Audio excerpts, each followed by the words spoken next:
Un train express à grande vitesse part dans 15 minutes. Les agents de sécurité examinent les bagages de tout le monde et trouvent l'un de ces 3 sacs très suspect. Peux-tu deviner lequel ?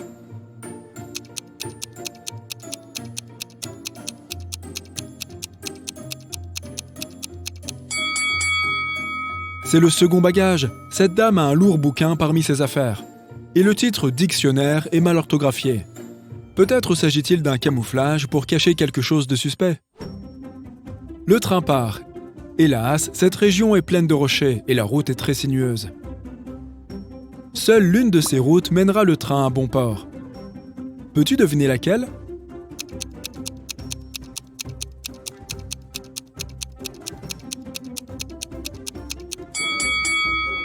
Seul le 3e itinéraire est correct. Suzanne est une passagère de première classe. Elle commande une tasse de thé. Le serveur lui apporte ce qu'elle a demandé. Soudain, Suzanne voit une mouche dans sa tasse et est prise de panique. Le serveur reprend sa tasse et va à la cuisine. Il revient ensuite avec une nouvelle tasse de thé. Mais Suzanne s'écrie « Vous m'avez apporté la même tasse de thé ! C'est tout à fait répugnant !» Comment l'a-t-elle su ?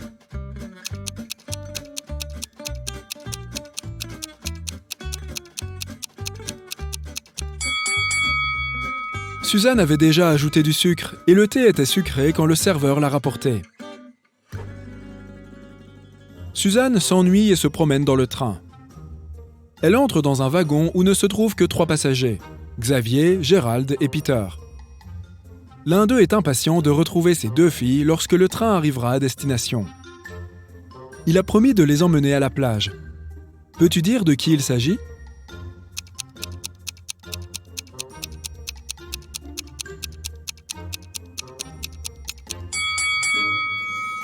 C'est Gérald. Il a 3 chapeaux de plage sur le dessus de sa valise. Et ces 2 jolis chapeaux ont encore leur étiquette. Il les a donc probablement achetés pour ses filles. Le train arrive finalement. Gérald loue une voiture pour se rendre au manoir dans la forêt où vit sa famille. Malheureusement, la route est parsemée d'un tas de bêtes sauvages possédées. Soudain, un chat noir saute sur le pare-brise et Gérald s'écrase contre un arbre.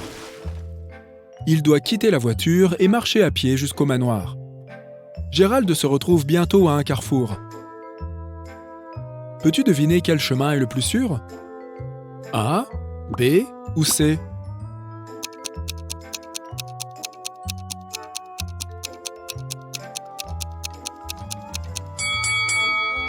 Les 3 itinéraires présentent des traces d'animaux. Les buissons du premier parcours remuent alors qu'il n'y a pas de vent. Cela signifie que des bêtes sont cachées derrière. Et il y a une paire d'yeux qui brille dans l'obscurité de la 3e route. Gérald doit donc passer rapidement par le second chemin. Il commence à pleuvoir abondamment. Gérald trouve une belle demeure sur son chemin.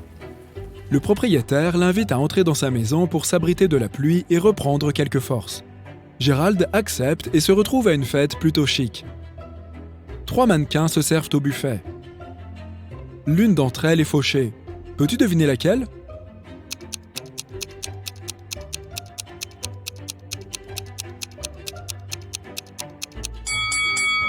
C'est la 2e dame. Jette un coup d'œil à son sac. Elle y planque de la nourriture pour plus tard. Gérald se promène dans le manoir et voit 2 femmes de chambre. L'une d'entre elles est une voleuse. Peux-tu deviner laquelle ?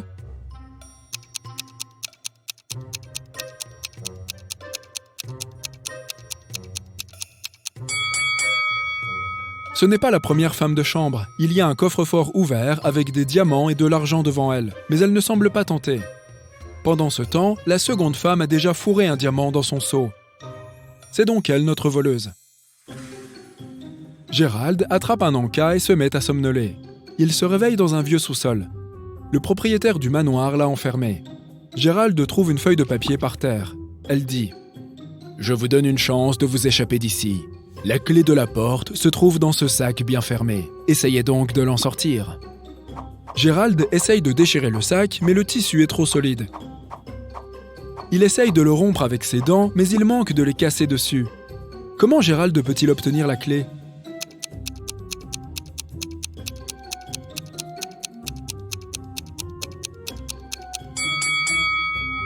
Il devrait casser un bocal et utiliser un fragment de verre pour découper le sac et récupérer la clé. Gérald ouvre la porte et pénètre dans une remise. Il y a 3 portes qui mènent à la liberté. Une forêt remplie de prédateurs affamés se cache derrière la première porte. La seconde est remplie d'un gaz toxique qu'il est impossible de supporter ne serait-ce qu'une seconde. Et il y a un feu derrière la 3e porte. Quel chemin est le plus sûr ?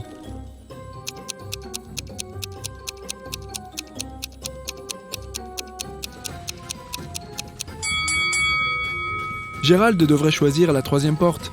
Il y a des bouteilles d'eau dans la pièce et ce feu n'est pas bien grand.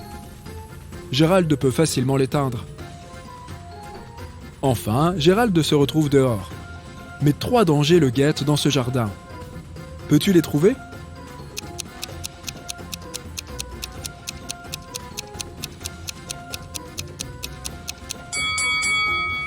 Il y a un crocodile dans ces buissons. Un système d'alarme à rayons laser semble activé. Et un scorpion se cache dans cet arbre.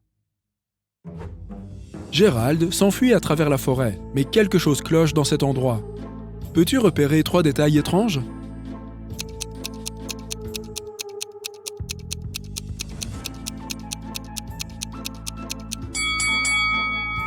Regarde ce conifère.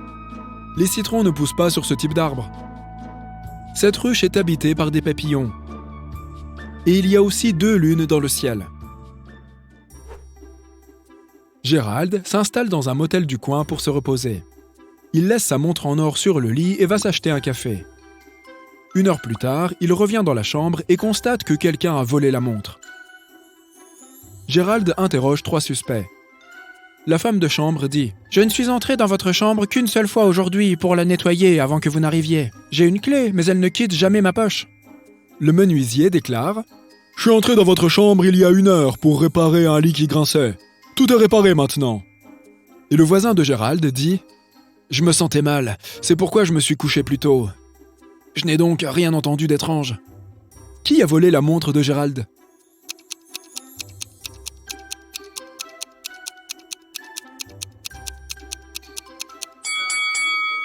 Personne. La montre en or est tombée sous le lit, tu vois ?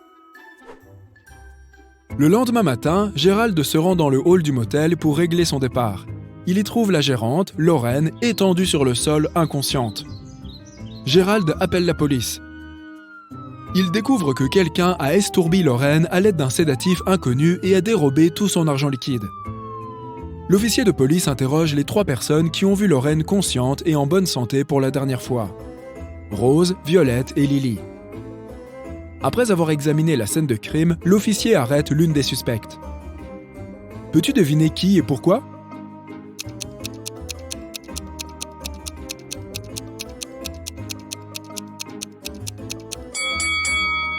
C'est Lily. Regarde ses extensions de cheveux. Elles ne sont pas réparties uniformément. C'est parce que Lorraine en a arraché une mèche et l'a serrée dans son poing. Elle voulait garder un indice menant au coupable. Gérald vient de rentrer d'un long voyage. Il essaye d'ouvrir sa valise, mais se rend compte qu'il a oublié le code à 4 chiffres. Heureusement, Gérald a laissé une note qui peut l'aider à se rappeler du code. Peux-tu le trouver ?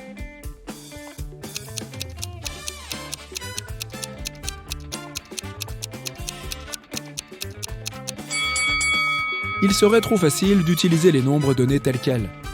Pour percer ce mystère, nous devons tenir compte du nombre de lettres dans chaque nombre donné. Le bon code est donc 5, 3, 6, 4. Finalement, Gérald peut tenir sa promesse et emmener ses filles à la plage. Il emporte également de la nourriture pour un pique-nique. Peux-tu deviner le nom de ce plat à l'aide des emojis ?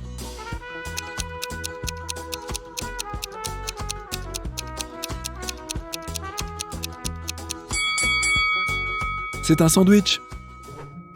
Gérald et son épouse Anna ont beaucoup de choses en commun. Leur fille, leur carrière et une grande maison. Ils font absolument tout ensemble. Un jour, Anna rentre très tard. Elle semble fatiguée mais heureuse. Gérald se pique de jalousie et lui crie dessus. Anna rétorque. « J'ai travaillé toute la soirée !» Gérald lui répond. « Désolé Anna, mais je te crois pas. On dirait que tu fréquentes un autre homme. » Anna refuse de répondre et va se coucher seule. Pendant ce temps, Gérald attend qu'Anna s'endorme et fouille dans son sac à main. Il y trouve du vernis à ongles, un portefeuille, un paquet de chewing-gum, du rouge à lèvres et des clés. Gérald est maintenant certain qu'Anna a vu quelqu'un d'autre. Comment l'a-t-il deviné ?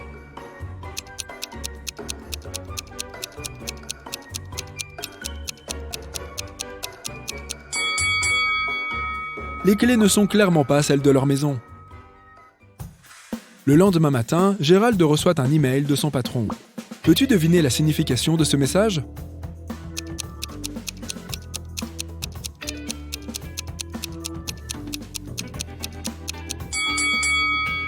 Ce code signifie « Bon boulot, tu gères ».